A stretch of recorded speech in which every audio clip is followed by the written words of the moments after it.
Hai, hello, salam sejahtera Malaysia. Selamat datang ke channel Fels Lifestyle.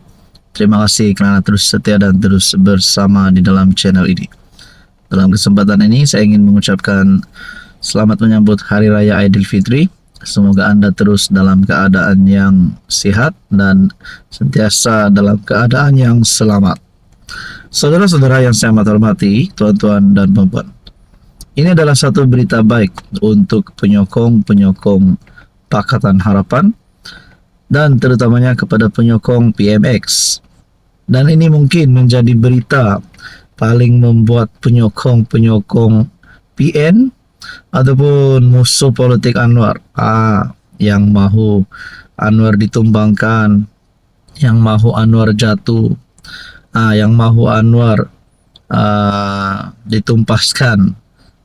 Tak tahulah bila selepas raya kah ataupun mungkin pada tahun ini kah.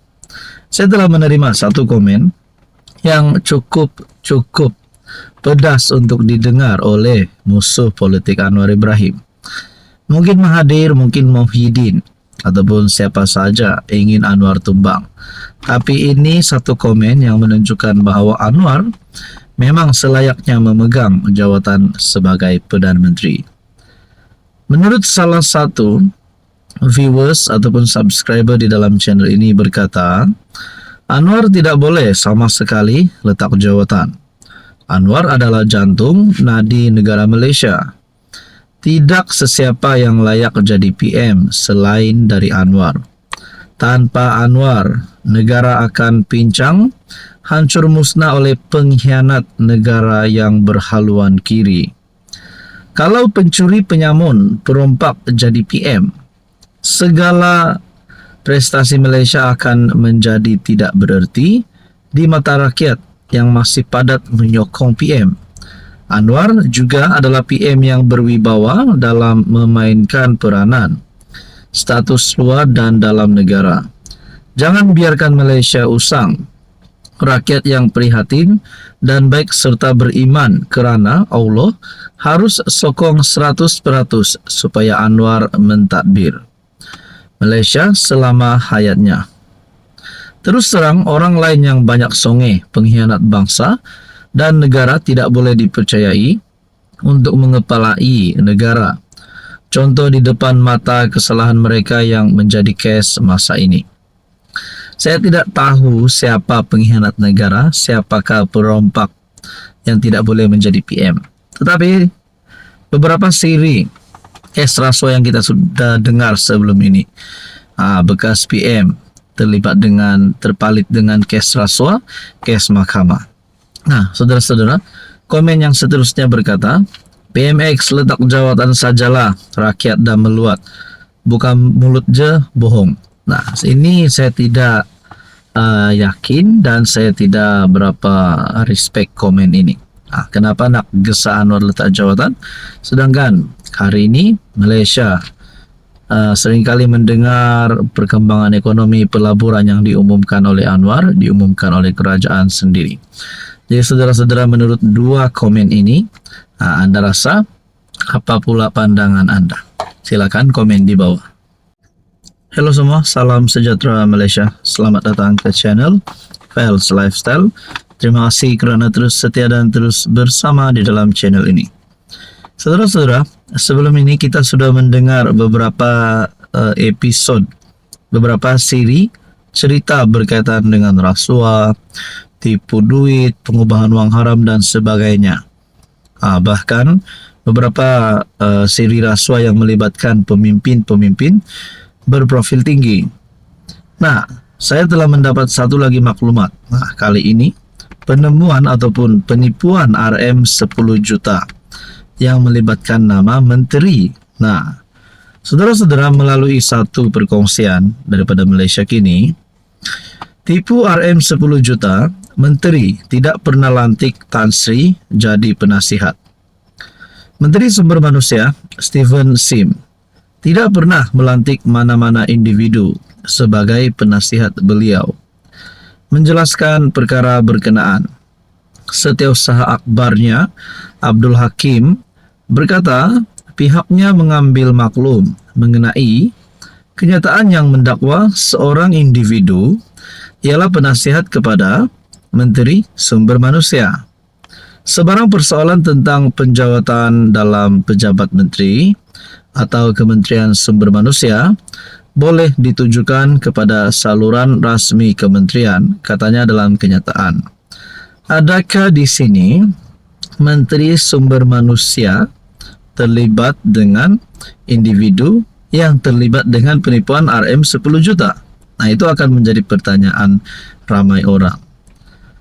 Penjelasan itu susulan laporan sebuah portal yang mendakwa seorang ahli perniagaan bergelar Tan Sri yang dipercayai menipu wang orang ramai sebanyak RM 10 juta ialah penasihat kepada Menteri Sumber Manusia. Pada 29 Mac, PDRM menahan ahli perniagaan berpengalaman selama 30 tahun dalam industri minyak dan gas itu yang menipu wang dengan alasan untuk diserahkan kepada polis bagi menyelesaikan kes pengubahan wang haram. Sementara itu, Ketua Polis Negara Tan Sri Razaruddin Hussain mengesahkan satu sidang media berkaitan kes berkenaan akan diadakan dalam masa terdekat. Saudara-saudara, ini pasti satu lagi kejutan baru kepada Anwar Ibrahim dan seluruh kepimpinan politik Malaysia. Melibatkan artikel berita tipu RM 10 juta. Menteri pula membuat pengakuan tidak pernah lantik Tan Sri jadi penasihat. Saudara-saudara, apa komen Anda? Hai, hello, salam sejahtera Malaysia. Selamat datang ke channel Fels Lifestyle. Terima kasih kerana terus setia dan terus bersama di dalam channel ini. Selamat Hari Raya Aidilfitri, maaf zahir dan batin saya ucapkan kepada semua yang menyambut Hari Raya pada tahun 2025. Semoga Anda terus sehat, semoga Anda terus bahagia dan terus dalam keadaan yang selamat. Stay safe everyone. So, saudara-saudara yang saya amat hormati, tuan-tuan dan puan-puan. Antara beberapa isu yang menjadi sebutan ramai orang adalah berkaitan dengan skandal rasuah di Sabah yang berlaku di Sabah. Isu ini telah menjadi cerita yang panas pada tahun 2024 dan sehinggalah pada hari ini. Dan dalam masa yang sama pula pada tahun ini, Sabah akan berhadapan pilihan raya negeri. Dan pada akhirnya ramai yang menuntut setelah timbul isu skandal rasuah di Sabah, ada pula suara-suara yang menggesa Haji Ji letak jawatan, menggesa Haji Ji membubarkan DUN Sabah. Adakah dengan ini DUN Sabah akan dibubarkan selepas raya ataupun sebelum pada tarikh yang ditetapkan, yaitu pada bulan 10 atau bulan 11 kalau saya tak silap. Yang penting sebelum ujung tahun. Nah, saudara-saudara, berkaitan dengan ini pula, satu lagi isu yang menjadi perhatian orang ramai, ucapan politik Haji Ji di masjid, Warisan tuntut penjelasan. Parti Warisan mengecam sikap pilih kasih yang jelas apabila ahli politik tertentu dibenarkan berucap di majlis berbuka puasa di masjid. Ini susulan tularnya satu video yang didakwa menunjukkan Ketua Menteri Sabah Haji Ji Nur menyindir pihak pembangkang negeri tidak menghadiri majlis berbuka puasa di sebuah masjid di Sipitang. Sebaliknya, menurut Ketua Penerangan Warisan Aziz Jaman, Presidennya Syafiq Abdal berdepan pelbagai sekatan apabila hadir ke program seumpamanya. Antara lain, terdapat dakwaan bahawa beberapa acara terpaksa dipindahkan saat akhir, manakala jawatan kuasa masjid didakwa menerima ancaman daripada pemimpin tempatan dalam kerajaan jika membenarkan pemimpin pembangkang hadir. Aziz mempersoalkan sama ada wujud arahan rasmi yang melarang ahli politik, terutamanya dari pihak pembangkang, berucap di masjid. Jika tidak, soalnya adakah ini bermaksud pemimpin kerajaan telah menyalahgunakan kuasa untuk menghalang pembangkang tanpa sebarang arahan daripada Jabatan Hal Ehwal Agama Islam negeri Sabah ataupun Muiz.